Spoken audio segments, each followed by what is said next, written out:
Over the past several years, we have seen a lot of Star Wars revisionism.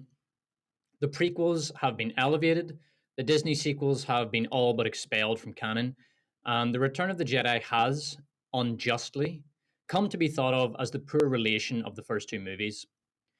A lot has been said by the YouTube peasantry regarding Luke's plan to rescue Han. A common criticism is that the plan makes no sense whatsoever, and that only the most elastic of mental gymnastics can portray Return of the Jedi's opening piece as anything other than crappy script writing.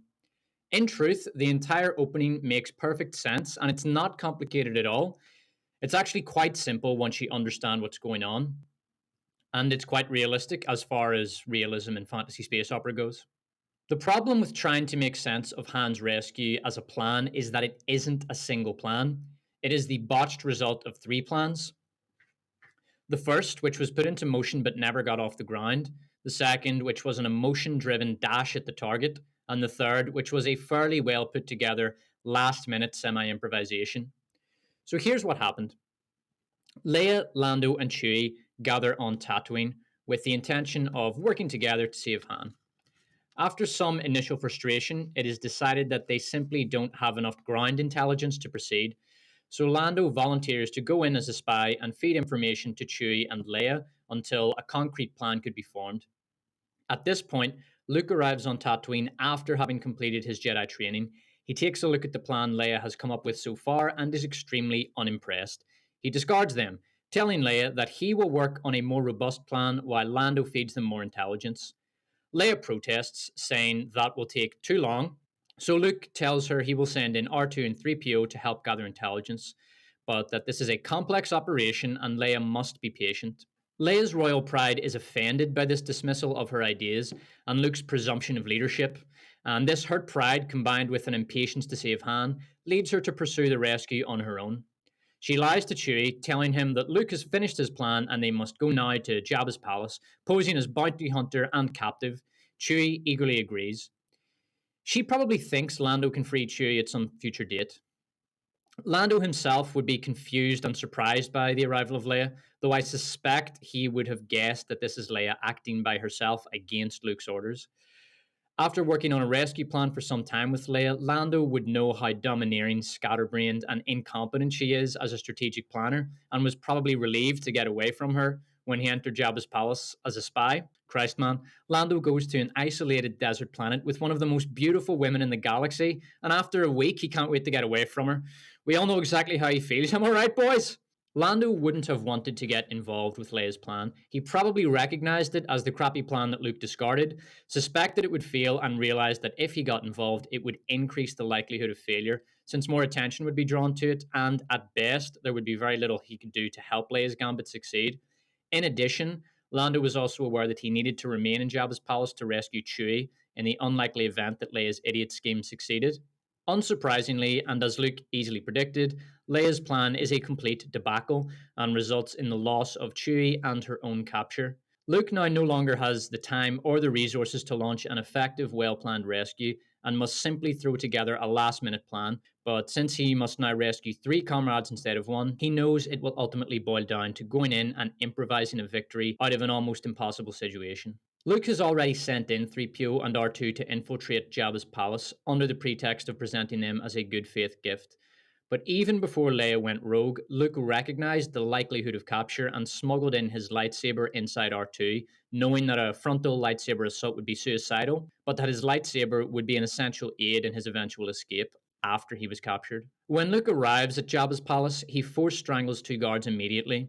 He has made the decision to go in projecting as much strength and aggression as possible.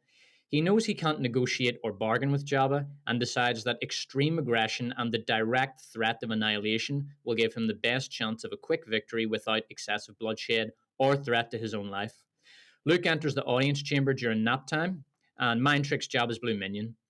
He tries to do the same to Jabba. He knows this is very unlikely to succeed, as it is made clear by his total lack of surprise at Jabba's immunity to the mind trick, but he tries it anyway because he has already decided to present a physically hostile stance to Jabba. If the mind trick doesn't work, it will still serve to demonstrate to Jabba the extent of Luke's hostility and determination, which may encourage Jabba to back down, and if it does work, mission accomplished. Jabba laughs off Luke's attempt at intimidation and states his intention to have Luke killed. Luke probably underestimated Jabba's arrogance, pride, stubbornness, and bloodthirst, and overestimated his own capacity to intimidate Jabba. However, we must bear in mind that Luke's plan was not to win through threat and intimidation. That was just his opening, which he hoped would work, but he knew it probably wouldn't. What Luke does next is to many an indication that his plan has failed and that he is now making a last gasp attempt at salvaging something from this wreck of a situation he has put himself in. He force grabs a gun and seems to try to take aim at Jabba before being subdued by a guard and falling into a pit through a trapdoor. But what is really going on here? Let's examine Luke's options at this point. After Jabba has told Luke he intends to kill him, Luke can surrender voluntarily, try to escape, plead for his life, or fight. Surrendering will tip Jabba off that Luke wants to get captured. If Luke comes in, all guns blazing, ultra aggressive, and then meekly surrenders at the first sign of danger, Jabba will sense that something is off. That this young Jedi probably wants to get imprisoned, believing that he can escape whatever cage Jabba throws him in and destroy Jabba from the inside, like a worm in his belly. The second option, Luke trying to run off, won't work. There are dozens of guns trained on him, and it's not stormtroopers who are aiming at him, it's experienced mercenaries and hardened gangsters. The third option, plead for his life, would again be out of character with the insanely brave and powerful Jedi who enters the palace making demands, and in any case, Luke would probably die rather than debase himself in this way. His final and only good option is to fight, but Luke knows he can't win, and so he puts into action the next part of his plan. He gets himself captured. From the moment he set out for Jabba's palace, Luke knew he would almost certainly be captured. His goal was to get captured alive and reasonably unharmed. In order to do this, he has to launch an easily subdued, seemingly clumsy attack, so pathetic that it would not demand a lethal response, but rather a physical subjugation. And this is what Luke does. He force grabs a fairly distant and pretty crappy little blaster, and does so quite slowly. He allows himself to be subdued and may even have gone into the pit voluntarily, although this is highly speculative. Luke is also aware that Jabba would rather capture him and execute him publicly than shoot him down in the audience chamber. Jabba is a gangster warlord, but he is first and foremost a politician. He knows the effect that painfully and publicly executing a self proclaimed Jedi Master will have on the populace he rules over. It's a good opportunity to inspire fear in his subjects and respect in his ilkhanate. So far, Luke will be fairly confident with how things are going, but it is in the Rancor pit that Luke meets his first surprise, and this is the only point in the entire rescue that Luke is forced to improvise on the spot. He did not expect to have to fight the Rancor beast. However, he was acting on very little intelligence and did expect that he would find himself in difficult spots that would require improvisation, so he can't be too shocked to be in this fight. And as he had anticipated, his powers are sufficient to get him through this danger. On the barge sailing out to the Sarlacc pit, Luke is utterly calm. He actually seems very confident and like he's enjoying himself. This is because he is now in the most well prepared phase of his plan. In Jabba's palace, he was, to an extent, firing shots in the dark. But now he knows how things will play out. As Luke tells Han, he grew up here. He knew that Jabba likes to execute his enemies publicly in the Sarlacc pit, and he knew that if he could get captured, this was very likely where he would end up. The only dangerous variable here is that R2 may not have been able to get on the barge, and this is a risk. But Luke is a risk taker, and in any case, after Leia forced Luke into a last minute rescue, huge risk was unavoidable.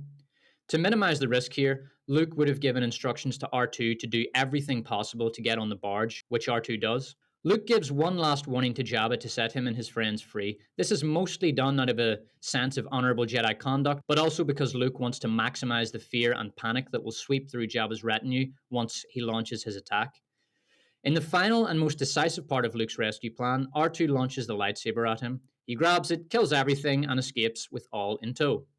Luke's confidence would also have been boosted by the fact that he had four friendly assets on the barge who would have been able to maximize chaos on there while he fought his way off the hoverboat. He also has Han and Chewie on the boat who will at the very least draw fire away from him and protect his flank during the surprise phase of the attack.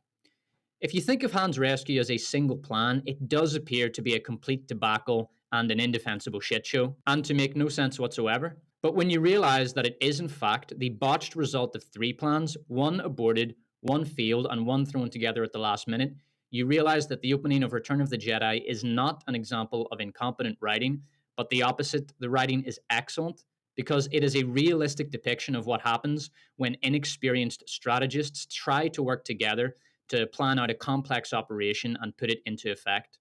Three dominant alpha personalities, Leia, Lando, and Jedi Master Luke, were never going to come up with a clean, uniform plan together and execute it surgically. It was always going to be a mess. Luke's plan works because he accepts this.